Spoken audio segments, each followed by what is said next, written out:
Joining us now is Don Garcia, who's a geologist and at JDS Energy and Mining here in Tucson, and is also conference chair for the SME Arizona conference that's going on today. So tell us a little bit about this conference and the scope of what's happening here today. Well, this is a great conference because it's a regional conference. So it involves folks here from Arizona, but we also invite our neighbors. So we invite California, Nevada, New Mexico, Chihuahua, Sonora. Today we have over 450 people here. No, actually we're over 500 now because I just got an update on the attendees. Okay. Yeah, so this is great, and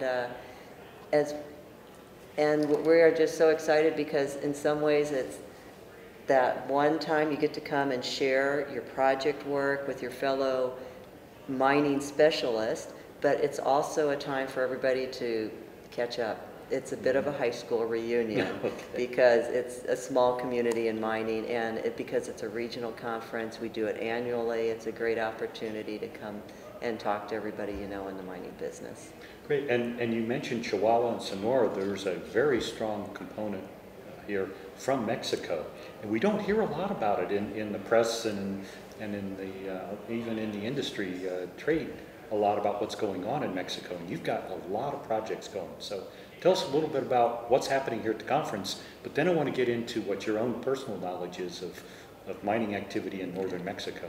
Yeah, I'm really happy you're asking about Mexico because it is such an important part of being in Tucson, for example, and having that relationship with the neighbors that are very close. So we have a lot of interaction in the mining industry. For us here, for the Arizona conference, we actually have an incentive to encourage participation from Chihuahua and Sonora. One of the things that we're doing with Sonora, for example, is that we gave $5,500 in this calendar year, 2014, to the University of Arizona for their promotion of interchanges between the university in Sonora, Universidad de Sonora, and the University of Arizona. And Mary Polton, who is in the Lowell Institute of Mineral Resources, is the gatekeeper of that money. We've also invited one of the professors from the University of Sonora to be a speaker in the Mexico session.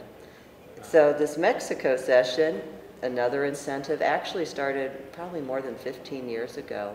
Okay. And Bruce Kennedy, who's a mining engineer here in Tucson, really said, you know, this is one of the technical sessions we need to have on our plate because Mexico at that time under President Fox had opened up investment from North America into Mexico. And my entire 20 plus years here in Arizona, I have known so many geologists who speak Spanish. They're constantly traveling to Mexico. I personally worked for ASARCO, which then was bought by Grupo Mexico. And it's constant interchange. The geology doesn't stop at the border. Right. So this technical interchange is really important because the University of Sonora, for example, has a program where they can send their students to the University of Arizona for the same fee as an in-state student. So there are gobs of students who come from the University of Sonora and do their work at the University of Arizona. And vice versa, I've known many students doing their master's, their PhD thesis on a project in Mexico. You know, and for me, I'm always going to Mexico. I see people I know all the time in the airport. You know, it's like on a hotel in Chihuahua or Sonora or Guerrero, wherever. It's so much international business. It's not just, you know, I may live in Tucson, but I'm like many others who do lots of work outside of the city of Tucson. It sounds like Tucson really is the gateway for mining between the U.S. and at least northern Mexico. Yeah, absolutely. In fact, the company I work for now, JDS Energy and Mining, when they decided to place an office in the U.S., they're originally out of British Columbia. The main office is in Vancouver. And we have an office in Hermosillo, but they said, you know, how do we better serve not only the U.S., but all of Latin America? We have an incredible workforce here. We've got the University of Arizona, and it's easy access. So last week, I drove to my job site in Sonora. I mean, how nice not to have to go through multiple layovers. Right. But yeah, so it's a great location between the technical database here, the long history of mining, so we have workers who have a lot of knowledge, and it's a great place to live. So if you're doing international business in mining, you know, let's live where it's a great place to live and then have access to go to other countries. Okay. Well, then what's happening in northern Mexico?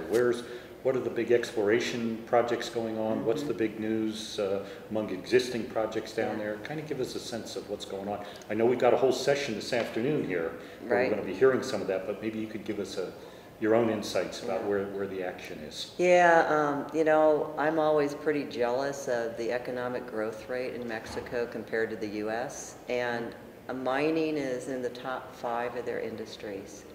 So it's, you know, we think about all those people who go to Puerto Vallarta or Cancun, and mining is much more important than tourism for Mexico. Wow. So and where the U.S. has slowed in our economic growth, Mexico has never gotten to the slow rate that the U.S. has. And Sonora is a huge state, and Mexico in general has a lot of mineral richness, but Sonora has a lot going on. So they've got their gold belt kind of in that, they call the mega shear zone. It's a big fault zone on the west side. So like the Mesquite mine, there's actually in California, and you see this belt going on the northwest side. And they've got Herradura, Soledad de Polos, Noche Buena, and more deposits going on around the Caborca, Santa Ana area. A lot of development, exploration dollars being spent.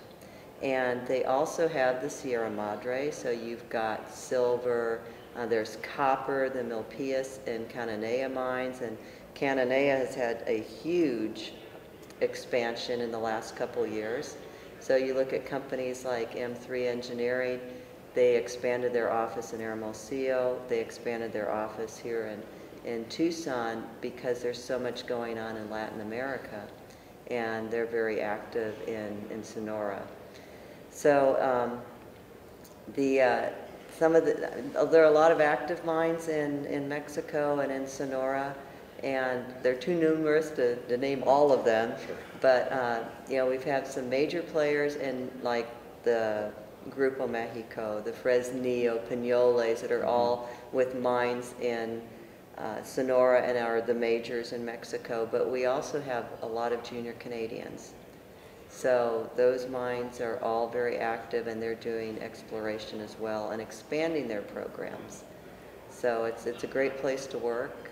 People are friendly, and it's exciting to be on new projects.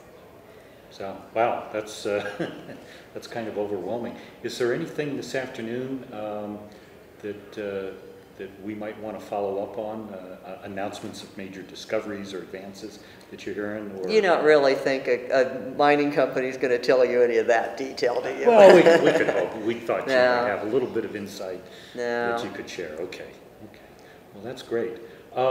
Any other comments about either the conference, SME, Arizona, or Tucson chapter, or this is a basis of kind of a regional mining center? It is, yeah, and this is an annual conference. So next December at the same time, that first weekend in December, there will be another weekend that we like to call a mining weekend, because it starts with a golf tournament that's sponsored by the SME student chapter, and that's their major fundraiser. There's the Mining Foundation of the Southwest with the big gala dinner. Yeah. There's a short course that will be part of this Arizona conference, and of course another one-day activity that will be the technical program. So a big weekend with lots of participation. And I didn't mention earlier, but I also wanted to say we've got some other organizations such as the Arizona Mining Review here at the conference. We also have the Boy Scouts. Saw their booth out there in the hallway. And there's a mining badge, and it's going gangbusters. It's something new, It's only been in place for about a year, but it took 8 years to develop. Okay. And they are selling out of the guidebooks. So selling out of the opportunities to visit the mine and to get their badge. And then the other entity that's here today is Mundo Minero, which is an organization based in Hermosillo, but it covers all of Mexico, that they have a journal and they have a weekly broadcast. So internet-based videos plus an email that goes out that directs people to their webpage. So we're really happy to have that interaction with a whole bunch of folks here. Okay. Well, we're looking forward to meeting them and hopefully getting some tips from them on how to do a good online video magazine about mining and mineral resources. So hopefully we can share some insights between our organizations. Absolutely. You guys would have a fun conversation. That's great. Dawn, great conference. Congratulations on all the success here, and thanks for the updates on what's going on. Oh, you're very welcome. Glad to do this.